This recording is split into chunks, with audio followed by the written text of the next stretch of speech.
Honestly, I really couldn't have done it without an amazing team with me. The musicians that I get to play with and write music with and produce with always parang keep me growing also as an artist. So parang hindi palagi pareho, but I'm always like learning from them.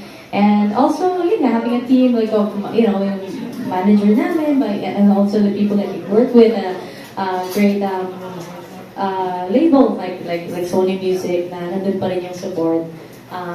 So I guess you just have to keep on growing, and at the same time, I know I can't do it all by myself. So I'm grateful that I have great relationships with collaborators and people who inspire me, who have I've had the honor of working with. So that's a great question.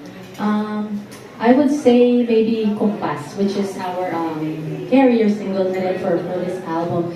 Because it's one of the newer songs that we made, and I wrote that song with my husband Martin, and it's a song based on Matthew 6:33.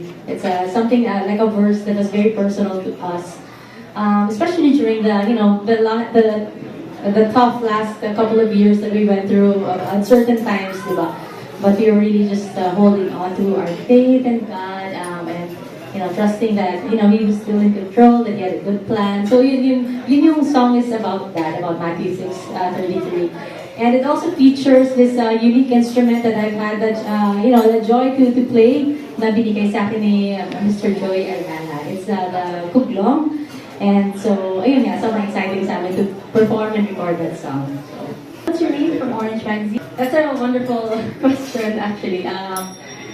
Well, sa totoo lang kasi, I guess that's just the kind of person that I am. Hindi ako masyadong nagpa-plan ng future. Hindi ko masyado well, it might also have been because when I grew up in Ron City, I was born into a family of musicians. So laging may lola ko nagpa-piano, yung mom ko nag-guitar, laging may music sa bahay. Pero nung time na yun, wala talagang music scenes walang music industry sa Ron City during the time. So hindi ko siya inisip na pwede siya maging, work, pwede siya maging, I thought that, because everybody around me during the time, when they grow up, nasa office na sila. Kaya dati, dinidread ko na, high school na ako, parang malapit na. Parang hindi ko na-imagine sarili ko na, biglang nasa office na. Parang I just couldn't, but everybody did that, right? So, so that's why everything that happened to me, musically speaking, like being here and having, 25 years later, having all these songs, is a surprise to me kasi hindi ko siya talaga pinan. Parang all I knew was I love music, I play guitar every day since 11 years old. Nagsusulat ako ng songs, pero hindi ko siya pinano na magiging ganito or ganyan. Kaya wala talaga ako masyadong maraming mga bucket list dati na sana ito, ganyan. Parang, it's always a big surprise to me. And so I'm so grateful for all the blessings, all the, the gigs that we've gotten to play, all the music we've made together, the collaborations. So, and siguro kung meron man akong dream lang at bucket list, katulad pa rin ng dati, is that I just can continue making music and just, playing, writing songs, kasi yun lang din talaga yung pinaka-na-enjoy ko.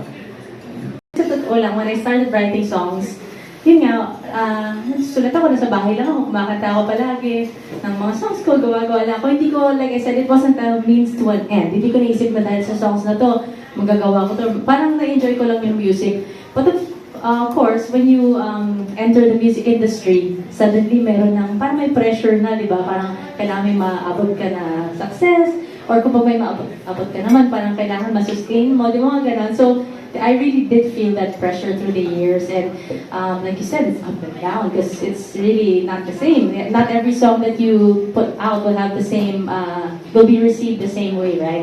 So I guess what helps me was again going back to that original reason why I started writing music, which is for the joy of it. So it doesn't matter kung marami or kung ano yung pagtanggap, you know what I mean? Parang of course I'm always grateful, but that what keeps me going is really just the pure joy of writing songs. But I also couldn't have done it without the help of people encouraging me, like my husband, si Martin. He's not here right now, but around a couple of years ago, nagkaroon ako ng parang may season lang na hindi ako makasulat ng songs. Parang siguro nagsawa na rin ako siguro sa style. You know what I mean? I'm like, I just needed some inspiration, something new, right? So I tried to write for a couple of years, but nothing that I was writing that came out right. So, yeah, he did help me get me back on my feet with regard to writing. He started writing songs together.